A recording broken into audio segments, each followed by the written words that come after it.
Hello and welcome. My name is Keisha Williams, known to many of you as Dr. Williams.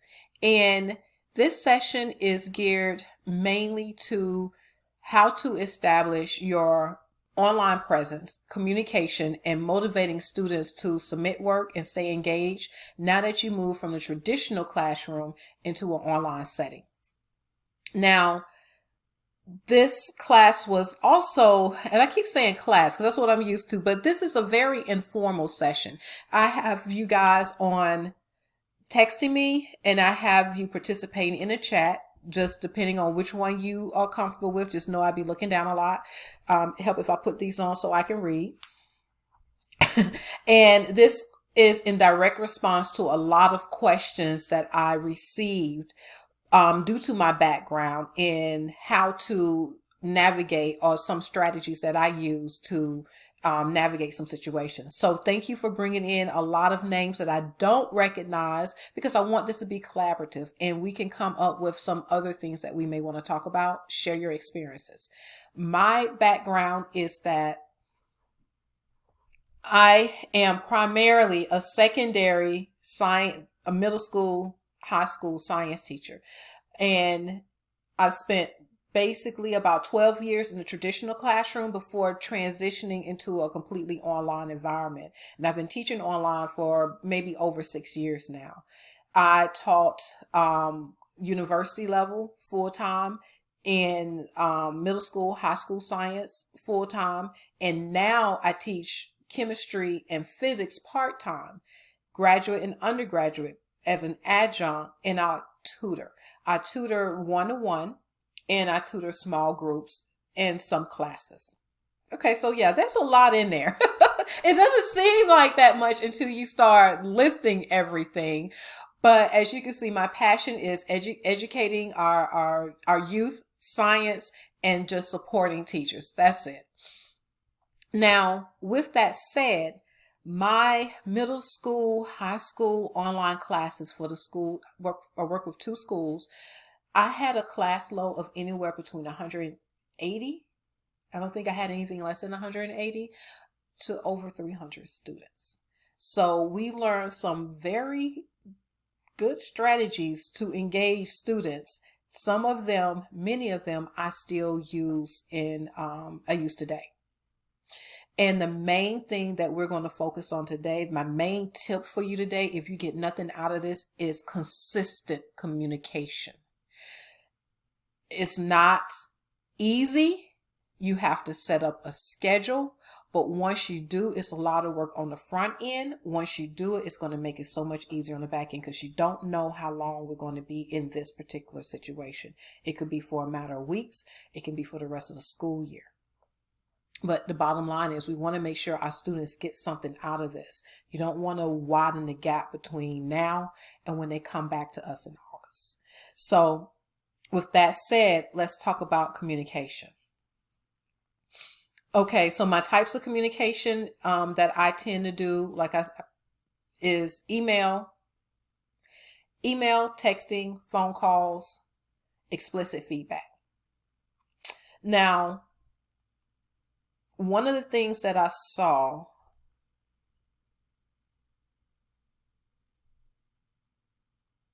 okay, yes. So, Bill, one of the things that I saw was that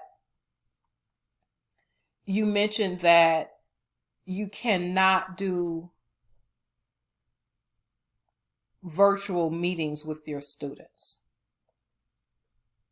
Because that was going to be one of my others, really grabbing them into a Skype or a Zoom session. Because right now I'm using Zoom. I just have a screencast overlay over it to record.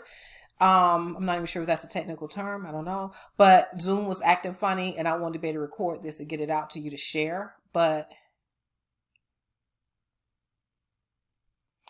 oh, okay. So you can do one-to-one. You can't show faces. You can't do any group sessions.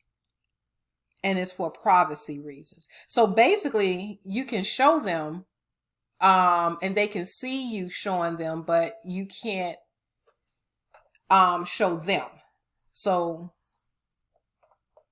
Yeah, basically you making a video of yourself teaching it and sending it to them. Okay. All right. So what we're focused on, we won't even deal with the online virtual part, meetings. We will just deal with the communication part, the other things that I talked about. Now, one of the things that I set up that I like to use is Google Voice. Because I know I got some messages about the texting. Like, what do you mean texting? I gotta give you my phone number. Are you crazy, lady? Um, I get it. Trust me, I get it. I use Google Voice because it's a separate number and it logs everything. It's just great. It logs everything. If it's a text, if it's a phone call, when the phone call was made, if the phone call was answered, I can look back at it and say, yes, I called you at this date, but it was not answered, and I see that you called me back, but I didn't see a voice message or something like that, so I returned your call. Blah blah blah blah blah blah blah blah blah. And the good thing about that is that you can copy and paste what you have in your Google Voice log into whatever recording system your school has, where your administration can see that. It even does a voice to text for any voice messages that they leave.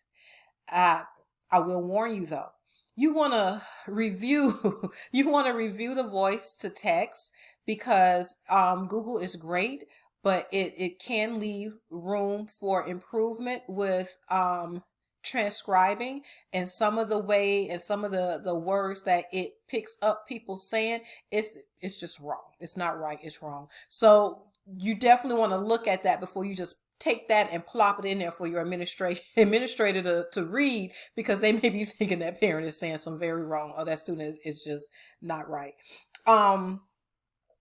Another thing I like about that is that I can easily I have three monitors. I have three monitors up, don't judge.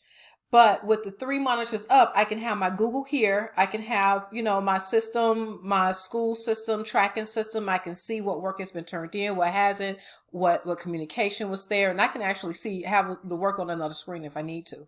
And it makes it easier for me just to type my text right there, like I'm typing into a Word document or something else. And it's easier to do a group text where I can add the parent, a guardian, and if they're working with the tutor, and send it out to everybody. It just makes it a seamless type of thing.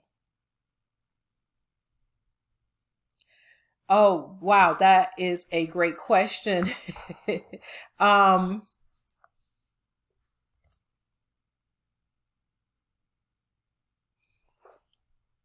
Okay. I think you have two parts to your question. The first part is how do I set my boundaries? And the second part is contacting parents that don't want to be contacted. Did I get that right? Oh, yeah, that's a good one. Both of them. So the first one is with boundaries. With Google Voice, what I like is that you can set when you want it to ring and when you don't. But even beyond that, you have to be explicit with your expectations. You probably have some type of website, a landing page or something where they will go to when they log in. That's where I would post that if you can. Make sure they understand that, look, you can contact me Monday through Friday from 8 a.m. to 3 p.m. or 8 a.m. to 5 p.m. If you need anything other than that, email me and we can set up, an appointment or something like that, if that's something you want to do. Whatever works for you to have that work-life balance, then set that, make that clear. But understand, if you telling them that you're not looking at returning or talking to students after 5 p.m., you can't talk to students after 5 p.m. You can't. If you do, then they're going to be expecting you to continue to talk to them after that. So even if it's tempting, even if you're there and you're working, you get an email and you're just like, and I know they did, and you just want to email them back, don't. Take a step back, email them tomorrow morning. Now, you know your students, you know which ones that you can do that with, that you can go ahead and communicate with. You may have some that this is really the only time, because they have so many responsibilities during the day, that this is really the only time they can talk to you. Set that, but still you can set those expectations with those students as well, and the parents. You have to do it with both. I'm going to come back to the one of the parents that may not want to be, if you had problems communicating with them in the classroom, this is not going to make that any better. Or it may not make, I don't think it'll make it any better, but we can talk about that and strategies to help make that better. Because sometimes it's going to be about documenting. We don't know what all our parents are going through, what all they have on their plates, or what, everything that's going on in their lives, especially now. So the bottom line is we're just going to have to make sure that we document and we keep that line of communication open. So we'll talk about that more so in a moment. And setting a schedule is definitely going to help with everything. I had some colleagues that can do the walk in and just teach. I'm one of those people that had to plan. My calendar looked like just Skittles, just different colors, color codes. We don't even want to talk about my spreadsheets. I'm not even going there. But so you're talking to somebody who is a planner, have everything on that calendar, is color coded. It's just, yeah, I'm that person. So when I say set up a schedule, I mean, I literally had days for different things. At this point, you probably have all of your assignments assigned. You have your lessons done. If not, you're getting that stuff together. You're finding the resources. We can always talk about science resources and science strategies and tips and stuff like that, but you probably have that together. If you don't have due dates assigned, assign them. That is one of the biggest things, because just like in the classroom, you would tell them your homework is due tomorrow. This assignment is due here. This assignment is due by the end of the week. You still have to carry that forward now. And that's also going to play into your schedule and your accountability for your students. I come into work on Monday, log in, I sort what assignments were there, see the ones that weren't there, and those are going to be my priority students that I reach out to for that day. It's for the assignments let's say they had a deadline on Monday, they had over the weekend to get that done. So they had 2 extra days. I need to be reaching out to those students. When I reach out, I am explicit in what I'm saying. I am very explicit in what I'm saying. For instance, okay, Jawan, I hope you had a great weekend. I did not see assignments 2.2, 2.3, or 2.4 submitted. Are you stuck? Do you need some help? Let's hop in. Well, you can't do your virtual room. I was about to go there, but let me know and I'll be able to send some help, or we can schedule time to work together. You don't want to attack them. It's how you communicate with them. You don't want to attack. You don't want to say, where's your assignment? You just really want to reach out to let them know, I noticed you haven't turned in assignments and I'm here to help. And the beauty is you're also automatically letting the parent know. You're including the parent on that type of communication. When you miss an assignment, something like that, you can include the parent. Sometimes, depending on the student, I may reach out just to the student, especially if I, have that relationship with the student, but those that I knew were usually my slackers, my ones that did not want to turn in assignments that I had problems with when in the traditional classroom, then yeah, you may have that problem now. I would definitely go ahead and include the parent. And the reason you being explicit is because when the parents see it, they're like, okay, because Juwan may say, I did turn in assignment 1.1. Well, we didn't ask for 1.1. And now the parent can say, she didn't ask for 1.1. And you are getting that feedback from the parent to help support what's going on with the student. So when you're looking at the online and getting that motivation, you're not just talking to the student, you're actually working more with the family. because you don't have that physical presence there. They have that physical presence there. Um, Sometimes I had to talk to the same student multiple times per week. So let's say I checked in on Monday or Tuesday and I notice I still haven't gotten any work. I'm going to check in again with them Thursday or Friday. I like to do it again at the end of the week because most of my parents like that. They will take that weekend away and say, you're home working, or I need to see this. And also, I set my expectation with my students. If they're sitting there watching TV, watching movies, playing games, hanging out with their friends, and then they tend to start getting that sixth sense, the spidey sense. Dr. Williams is going to, I just feel that she is about to reach out to me and my mama. Let me go turn this assignment into this lady. That's what I want. I want them to just feel that I am about to reach out to them and check in on them, offer help, and let their parent know. That's that online presence. My presence is being, the force is with them. So, now, on the other side of that, okay, yes, Clay. Is it?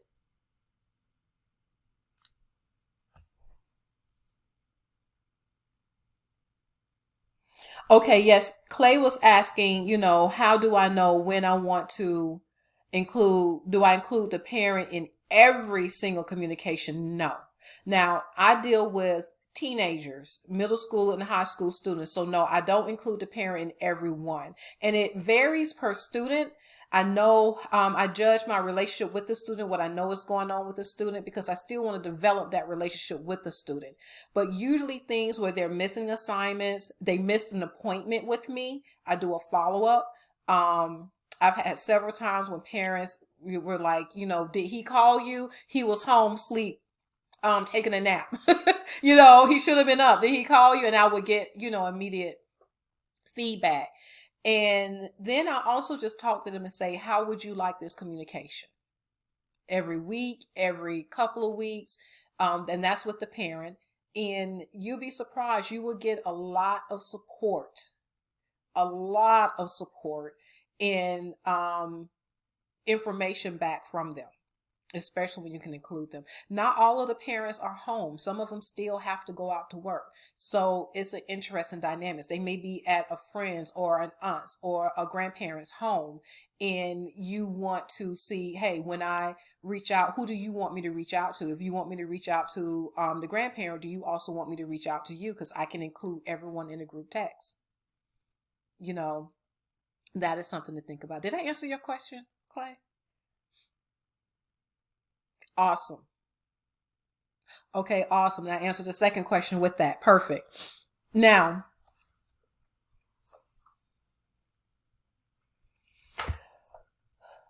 the kids that are working, remember we're going to come back around to the kids that have that intrinsic motivation.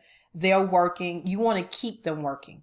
And don't think that just because they're moving on along, they're doing what they need to do, that they don't like to hear from you. They do. So I don't always call them. I may call them every other week, every 2 weeks, but I do provide explicit feedback, and I provide it in a way where they know I've read their assignment. It may be, I really enjoyed reading your paper on roller coasters.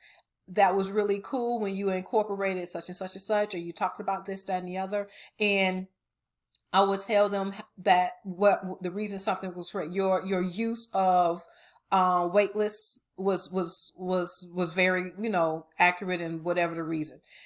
And what that does is it not only reinforces that they're doing it correctly, because they like to have that reinforcement, but it also says that I'm paying attention to them. I see you. I know you're there. I know you're working. And that is very important because sometimes we don't really give praise or reinforce those that are getting it. We're concentrating on looking at the kids that are not, and that increases that motivation to keep going. So you definitely need to do that. Most of the time, as I said, those are every other week. Okay, Austin, yes, you're right. It does sound like you're chasing students. And like I said in the beginning, it's a lot of work. You are. You are. And when you think about the difference in your traditional classroom, what you were doing with classroom management, um, you just kind of all changing that. It's taking on a different look in the online environment. So if you are setting no expectations, let them know that you will hear from me one way or another, and your parent or guardian is going to hear from me, then it tends to get them going and set that expectation that you expect work. You expect work. And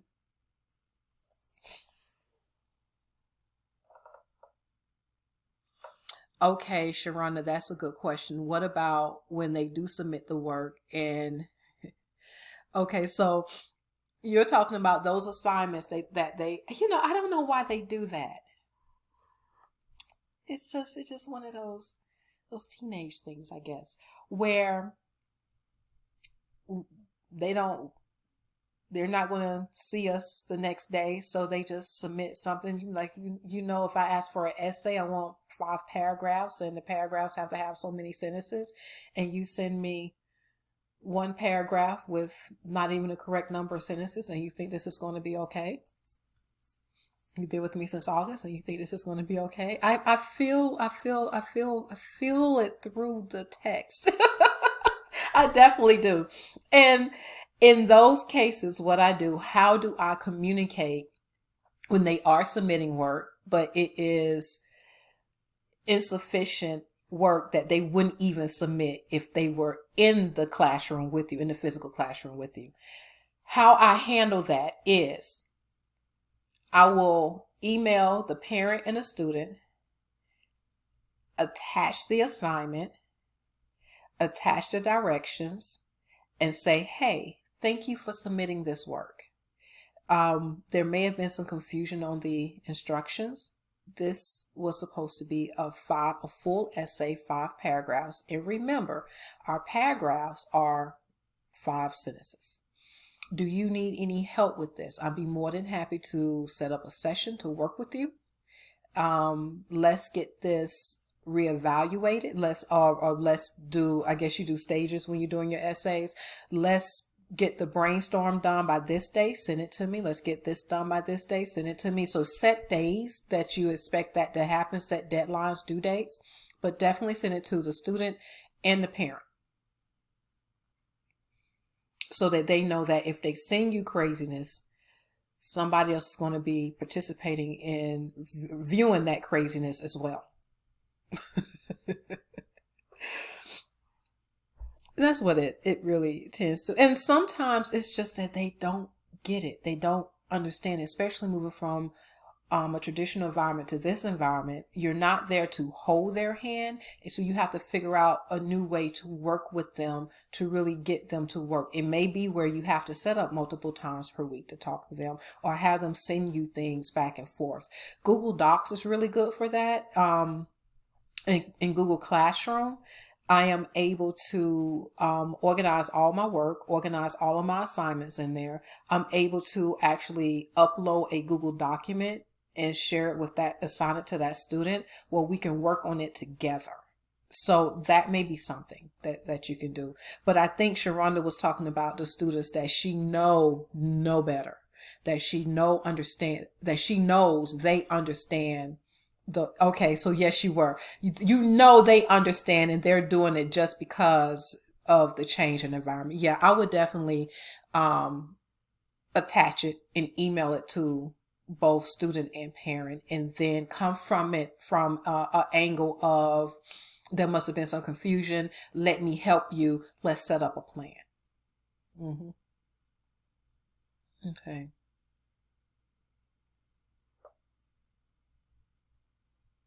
I think I went through most of the Google Classroom. And how do I organize? All right. I don't know what systems you guys already have in place. So my system is going to be one where this is just how I organize completely. Now, I use Google Classroom, especially since they open it up to being able to use it without having to set up an account. And I had gotten away from it for a while, and I found it again through another group that I'm in. They did a session and found it again, and so I started back using it. I like it because I can put assignments in there, and then I can either assign it to all of my students, or I can pick which students I want to assign particular assignments to. So you can make different versions of the assignments and assign it to whichever students you need to assign it to. And that is really helpful for students with IEPs and 504s. And sometimes I can upload something for one student that I know I need to work with more, like we talked about the student with the essay. It may be a Google Doc where I write a prompt and then we go in and we work together with it, but it's there for them to continue to use, and that only that student sees what's in their folder. Now check with your school, because you also have some privacy, some other things like that. I don't know if that's something that you can do. It's just something that I like to do. If I'm doing it with my students that I tutor, I literally have a separate classroom for each of my students that I tutor one-on-one. Or if it's a class, all the parents are aware of that, and I have paperwork for that. So definitely check with your school to see if that's okay. But that is something that I use. And now my personal organization, not just keeping up with student work, because I know most of you probably have something with your school to help you keep up with student work, to help you keep up with what's turned in or websites. But I love OneNote. I know I told you I use a lot of Google, but OneNote is something that, because you can set up different notebooks, and I can literally set up pages for each student, and it's just so easy to keep up with everything in OneNote. I can take whole documents, dump them into OneNote, and it's all there. And I can mark on the documents, whether it's a PDF. Usually the Word goes in as a PDF, but it allows you to mark it up very easily. And you can pull things from online and put into OneNote. Yes, I would not mind going through and showing you how I use OneNote. It's super easy for me to show you, to hop back on here and do that, and we can set that up again. And and I'm sorry, I missed the one right before that, Jim. Yes, we can also talk more about strategies for parental communication. That's going to be a big thing. And these strategies can be used in the traditional setup, like especially setting up at the beginning of the year. We can really get deep into that as well. So just send me more ideas of things that you guys would like to review. We can have another question and answer type of forum. And I will also like to not be the only one up here. So you guys, if you have a strategy you like to share, then definitely we can work that out. One last thing before I sum this up is the reward system. I saw Maureen mention a reward system, and I actually have a colleague that teaches special education. So her shift from the traditional to the online is not necessarily the same as the core teacher. She's working with her students throughout their core classes. So the reward system is one where you're not just looking at trying to reach kids, you're looking at other ways to motivate kids to turn in their works, your students turn in their works. In her case, they have a PBIS reward system already in place. She's just continuing that. And I'm going to try not to butcher this because she did not make this call. I was hoping to get her on here to kind of talk about it. But they have so many assignments. She talked to the core teachers and understand what assignments each of her students have to do per week. And then she set goals for them, weekly goals with these assignments. If they make the goal, they get a token. If they meet part of the goal, I think they get something, but it's something, I don't think it's all or nothing. She's trying to encourage them to get there. And then depending on the number of tokens you get something at the end of the month.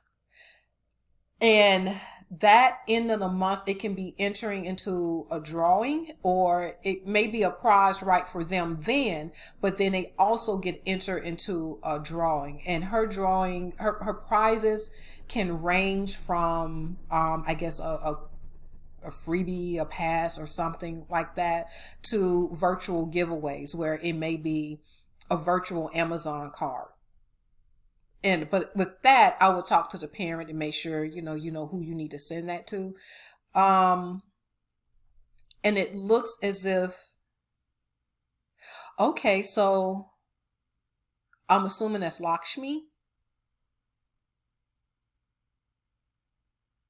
Okay, so Lakshmi actually has a similar reward system for your little ones. What grade do you teach, Lakshmi?